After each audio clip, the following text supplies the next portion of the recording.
Abusuafo na tifo ni die kwan so mema obi bia kwa baba channel me pacha daily update TV obu kwan so say na no first time baba channel so message so utie news ni we na so ni join subscribe for more updates like na share video no so ma we love it nya binti Nyankopon share so yes ma rem say so comment me so a what be share comment section no na ye beje ne akenka Nyankopon share pa me pacha Huntor na we pia ba bonti aba react to special prosecutor ne judge hun insema special prosecutor the bar bontia so far make us a court abogwa ama special prosecutor pia bar bontia be kase e dangerous no ti no na ama Huntor ono so pia bar bontia ha be react pa ti o de men semom re yenko ni nkuti nsema sabo Huntor so de betu dwa na de wo bia nso no ye de be kam ho later me pa cho so wo comment mi so fa comment section me dance be very serious note. Special prosecutor. Nana de kutemo hai Office of the Special Prosecutor Act 2007 Act 959. Ene kitami. Na Oko Act na Act 4. It talks about mandate of the Office of the Special Prosecutor. Oba Act 3. That's 3 it talks about functions of the special office of the special prosecutor. If you want more, now about Act 50 talks about application for confiscation order or pecuniary penalty order. Then Act 54 no talks about procedure against property where a person dies or absconds. That's what Johnny. Nana yankai Act 3 no functions of the office of special prosecutor. Or say, to achieve the object, the office shall A. Investigate and prosecute cases of alleged or suspected corruption and corruption-related offences under the Public Procurement Act 2003 Act 663. B. Investigate and prosecute allegations of corruption and corruption-related offences under the Criminal Offences Act 1960 Act 29 involving public officers, politically exposed persons, and persons in the private sector involved in the commission of the offense. C. Investigate and prosecute alleged or suspected corruption and corruption-related offenses involving public officers. But okay, makan honum. Uber D honum na D no say recover and manage the proceed of corruption. We office of the special prosecutor na juma yedi asha nsa parliament hamani tumi Ghana hamani tumi so mfanye na juma no na yanko at 50 no at 50 no eka se confiscate obi ejapade anaso ode nsa eto obi ejapade eso or say 50 at 50 no say application for confiscation order or pecuniary penalty order or say where a person is convicted for corruption or corruption-related offences, the special prosecutor may apply to the court for the following orders: A. A confiscation order against property that is deemed to be tainted property, or B. Pecuniary penalty order against the person in respect of benefit derived by that person from corruption or corruption-related offences.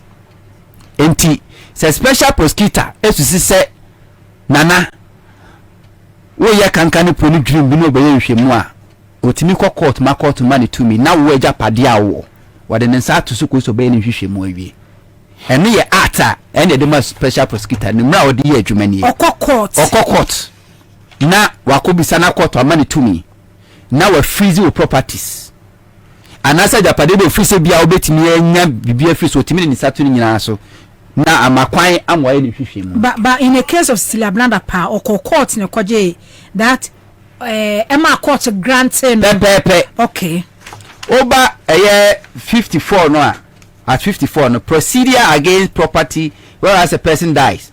Or say special prosecutor shall apply to the court for confiscation order in respect of tainted property if the person from whom property was seized enti se wo wumpo na se anase we dwane ye special prosecutor ye was mu hwemu se we unu wa se mu hwemu waja padie bi ofi se ho asem a wotumi e de nsa to so anase nipa na dwane a wotumi de nsa eto so was say whereas the special prosecutor applies for confiscation order in respect of property under this section, the court shall therefore, hearing the application for the confiscation order, require notice of application to be given to a person who appears in the opinion of the court to have an interest in the property. Tiamfan says, so when Japadi no yawodia, well, oko, but obi na rechri, and a wajani, obi na Japadi nechi. Send pano koko to a also no koko chirim ekoko ginam ko chirim enti special prosecutor tini na djuma pepepe na ene President Mahama asimo kan say posterity will judge his contribution to Ghana na me say asem no eye case enye case President Mahama say o case Ghana eye case on how Ghana for you treat Mahama nana se wo de wanoka busisem egu obi a onni huni fo a edane no me edemaw enti eye self case agana ye ni ankase ya trate to ourselves ena di aba ena President Mahama e 65 years oba be di no 4 years be wie no na or 70 years ti 2020 say best on 2025 and 2028 no wenya 70 years or for failing in life bibia we President Mahama once again has been vindicated. President Mahama over the years kasa de koso e waten watna ye entechia a koso ho Emma Ghana for nya gidie nya rehemu watemu watna ye a o hye se eye dangerous to our democracy na oka na MPP for tiagunu sise mobro no ma bedi na tem na so President Mahama asema oka nyina na nkofo abefu ano so beka asem kro na so fi MPP one of them Kanapa Minister for National Security one na share just kwesi anyin yeboa the immediate past Chief Justice, the only Chief Justice Ayabo ko adu sa wo ye kronfo wo gie da mu dia $5 million when time anyi ne ho anu no de kwa ahomegiem when ka kire say de bia ye the political case ba court wa na aban mabu ama no dangerous Emma Ghana fo nya gide nya rehyimu ewo atemu atraye no ekoba ne saa enkrofo be famra hwo musem aye de ompeso mo ya emfasum biema ohwene no ka kire no open eye forum no ka sasem na de kire no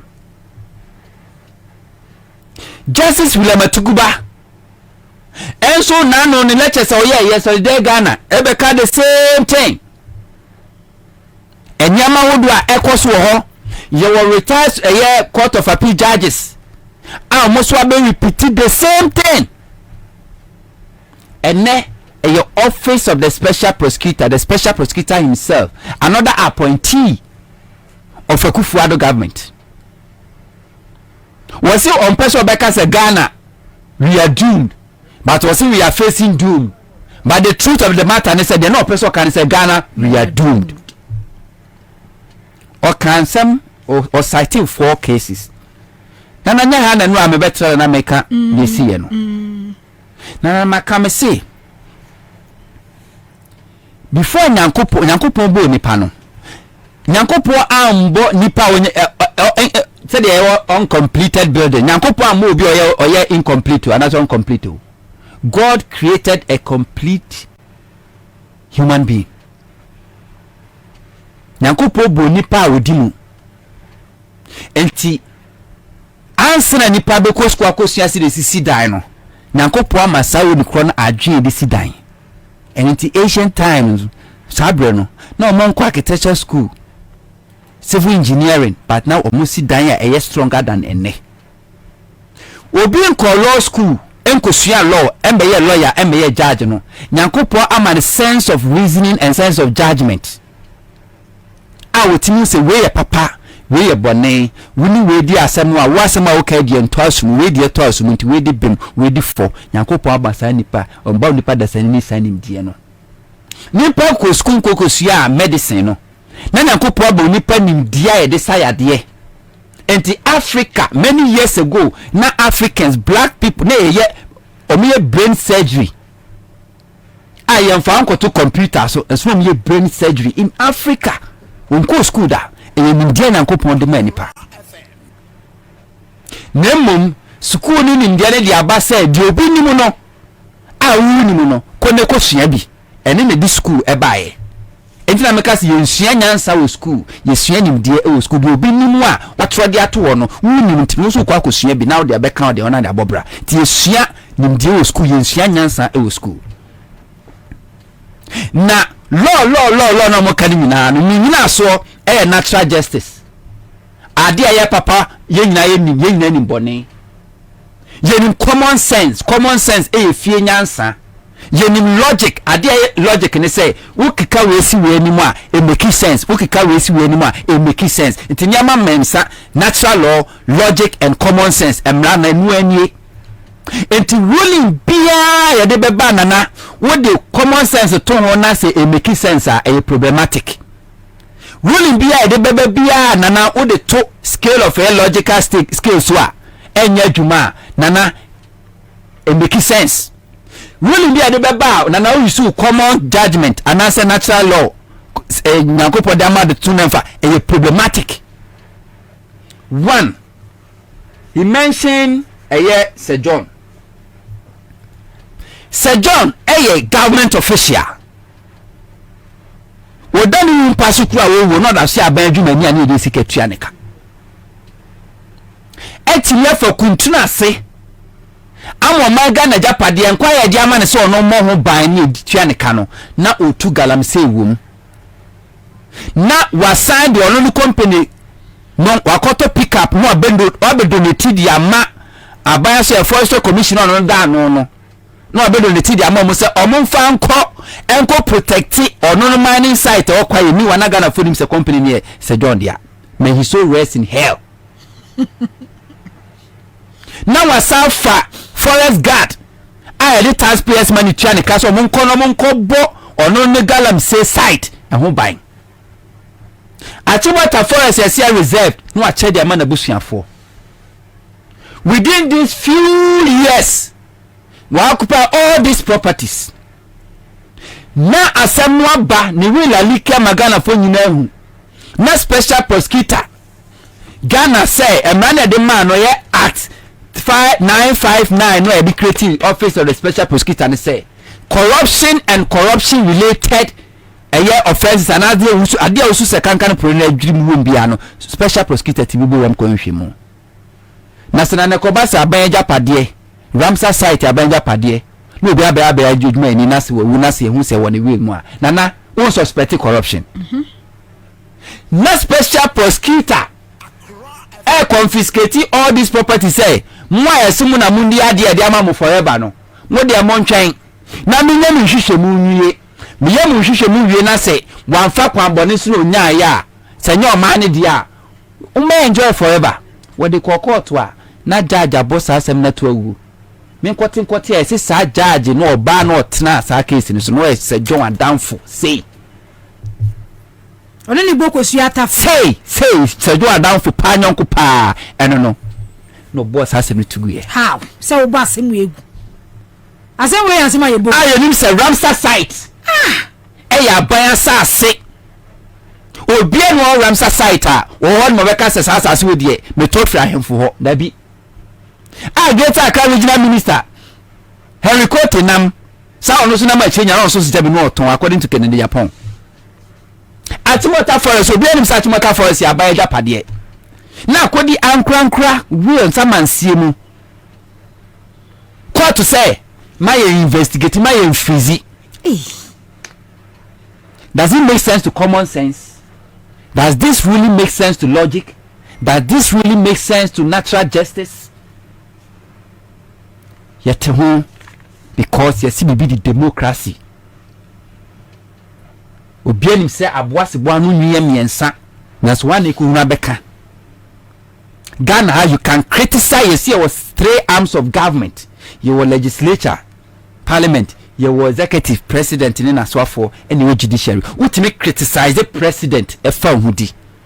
It me criticize the parliamentarians for hoodie, but don't me koka judges of wasem. And some car was say, or Mukran it me cow or massam recklessly. Yes. Na yakoda etin kromo edame hutoyen or mumpo, because they're supposed to use the law to protect you and I. But because they don't want people to be posting their nose in their evil businesses. And to me the cycle come to be not say contempt. And then who said Nancy Ghana for any bar so can say there be some contempt and it doesn't make sense, you know. Who say I feel almost I think of for contempt, I say yeah they are chow. Pesa white we are chow. We are their chow. Because what we say Ghana for any air basso. Use the court system. Na law no Ghana parliament here dey ensasha ase. Ama special prosecutor to me some fanko say adwuma. One person sit at the court and say no, you cannot investigate, you cannot freeze a yes John properties even when those properties in baby one Agyabeng pade cry cannot. We let it go. Also mention another case, La Bianca. Nana, La Bianca case ni say special prosecutor act ma special prosecutor kwan say busumi afibia na say quarterly I have a half year 6 months bia no I was say we do report baba case be na we ho adwuma de na we di ho asem de na gusu no de aba we ye ni report about La Bianca and we indict Canada mo akwa fa so indict ni openi anu deputy commissioner of customs in charge of operation Joseph Educhei. Report in a citing say only issue unlawful custom advance ruling to La Bianca. Unlawful say onuna say La Bianca sato mentua enfamra kwanso. No ye deputy commissioner no no ruling ni wie no na Canada moa approve ye. And omoma La Bianca evade those taxes. And special prosecutor ye ni hwehwe mu no ekosi ase no essence na wrong doing things those that money no a ominvedi no they pay that money. La Bianca was compelled to pay that money back to the state coffers. I will try 1 million Ghana cedis and over. What you? Then Canal Damuano our non act any deputy act Emma a private company La Bianca evade tax. Special prosecutor elu hwehwe mu a La Bianca na nkasa jutum sampa ma yamfun so watua nika no wo mo asa afa akira court say special prosecutor report na asite o mu na guomani mu ase for defamation to court enkle omudin na court say yes ampa mu samana me bae no yes special prosecutor report no agum hufin enti sa report no kwa me court metwam eni ho munya boni bia. So munya boni bia the identity La Bianca sika ne mfa man back. Because o man boni bia it me there was no any tax evasion. There was no any unlawful ruling by the deputy commissioner. But in this case these people admitted, La Bianca admitted. La Bianca naka san sorry no not tax ni metua we am ba remintua. Somebody gave that ruling and the catcher say you can pay this amount, you are not supposed to pay this amount. Did the Nepal cast one no yeah and let a special prosecutor and the better just say no, that was unlawful ruling. What admitted to the guilt. And then those people now are more out of negligence. Emma La Bianca evade tax no court say omunya mfum so bia enti Akroma omunya boni bia. Special prosecutor cross go mu finti ya boss special prosecutor cut 100 million onkutua. Then court to say special prosecutor bet my investigation bia we as name say nipa mienu we abichei ene Canada moa untimi nyom investigation bia about La Bianca ma brow untimi nhwehwemu bia fan from ho. This is happening in Ghana, a country as a democracy. Meanwhile Artin say any corruption and corruption related offenses be a special prosecutor is mandated to investigate, and a high court judge is telling the special prosecutor say you cannot, especially when me doba or so many untimi nyom nsemu hwehwemu bia. Do you know why? Canada mo e contest with MPP prime minister or parliament aba na we say ade obesin sani kom a e be campaign na tian one constituency awoko because special prosecutor report na indict no of wrongdoing corruption and corruption related offences no one person said the obesin sani kom to was here clear no e was here white washing no said the obi ntimi use that message no against him on the election or the contest awoko. This is happening. Ghana is a democracy. Now, if you have listened to the special prosecutor, said you now can so you be a dog Ghana near we are my Ghana or so sweet trust no small man or see trust no suma ye may. Another case will make you reference a Charles Bissiu. Say special prosecutor your nutrition one the car say CID for nutrition more special prosecutor antimi nutrition one the car say yoko for nutrition more special prosecutor antimi nutrition more da binya say omu nutrition more omu clear wa yes antimi nutrition more say yenya ni tia say Charles Bisu Jessica 50,000 left and right from a year win to me secretary office one more you almost on kobo and sas in so buy na oje dem die video live ye hu 50 bondo say ye 200 na ye si tiwa adodan kwa no de one person MPP aban beji dimboni empo when they commit crime say oh my clear without any investigation na special prosecutor another report waba a onu ya ne hwehwemu a indict Charles Bisu. Then Charles Bisu runs to court. Now court to catch and say yes. When we do about so many Charles Bisu, untimi nyane nsemu hwehwemu mane nyeye. Until special prosecutor go to hell. Let my investigate obia enye Charles Bisu. Until a suspected criminal for untimi running to court. Eko seeking judge say men found some coming and the court will grant. Without the court even giving the special prosecutor opportunity to even cross state to say why yes to say why yes and person anything court said that be won't me we are not the catchers the criminals etinima Charles Bisu etinima Charles Bisu nima R0t. Another issue kai Cecilia Branda pa nana uko already at na e can prefer say politically exposed or say Act 3 no C. Investigate and prosecute alleged or suspected corruption and corruption related offences involving public officers, politically exposed persons. Cecilia Brenapa a political officer or a public officer was I politically exposed. What's the kaida $1 million? And she Ghana for so special prosecutor me say the day I reliably informed and I don't want to mention him. And don't call Cecilia Branda pa them no. Cecilia Branda pa was begging office of the special prosecutor office or pa mo chase mo dey scan mo fa me person obi abebo mo di mo dey scan mo fa. Now if they tell you the kind of amount they discover and how they discover those money no Ghana democracy is never good for Ghana and Africa.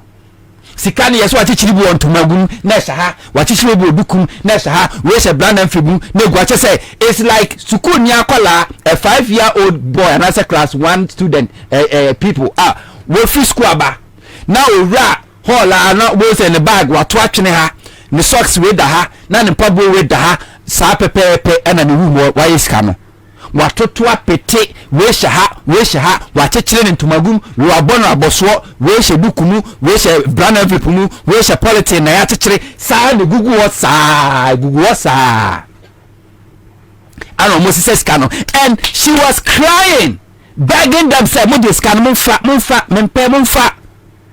mo da mo nkasa mo ba mo be hu bibia e wo me fie. Do you know what happened? When special prosecutor invite him or call my office one no. Omo chese u fie no e wo hemfa. Ana chese ni fie no ha. Ana mso u fie na te sen o chire okay unwura mu a hemfa na bed so mu ko ni bed mu ko yes ka no.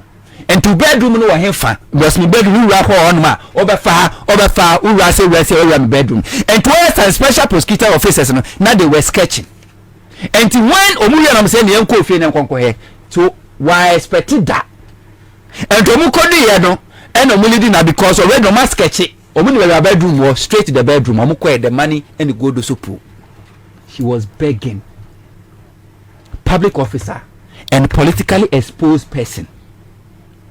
Special prosecutors who are freezing accounts were here in Shishemu. Less than few weeks, then court to say were running to court to say na what children on in Kunyani. Meanwhile, more freezing. I am a political opponent. NDC4 my freezing for contractors for sika for 4, 5, 6, 7 years my freezing for sika you all those people are surviving. But we just 1 month no one running to court. The court to say Fanisika mano because we nyam from so bia because of special prosecutor no onye hwehwemu bia pa mai. Meanwhile this act na dem so special prosecutor say you have the right to go to court to ask for Caesar. Young freezy said the bet me aboa mo wetina your investigation akosi aseye. But the court said no. Uni sa kwani timi nye. And you allow all these people, all these cases are also Sir John MPP, La Bianca MPP, La Bianca a Council of State member. Now I'm saying one day we have to find time and go to the Council of State members we have. Most of them are criminals. And then Crawford will this position just to cover up their criminal dealings because it gives a certain amount of immunity. That's why Crawford turned Japadie just to bribe people to have their way through. La Bianca ye MPP, Charles Bisu ye MPP, Sisabana pa ye MPP. Ediana Modikaya esa se mesa Heyman sa se mesa Modikaya so na ya sign so send partner abodi na including Canada mo na MPP. So the government fee said it's making them unpopular. And now let's hide behind the court. Na million na obekaya the MP for tato na mobile na so kofu aban kofu aban na kofu mobile man chi obia. This is why MPP always commit crime with impunity because when him say at the end of the day police for chino police for cannot pass judgment when they go court and then before I go to court because when say court where they must secure her every. And we cannot fight a corruption in this country with this kind of people. Okay. So we are judge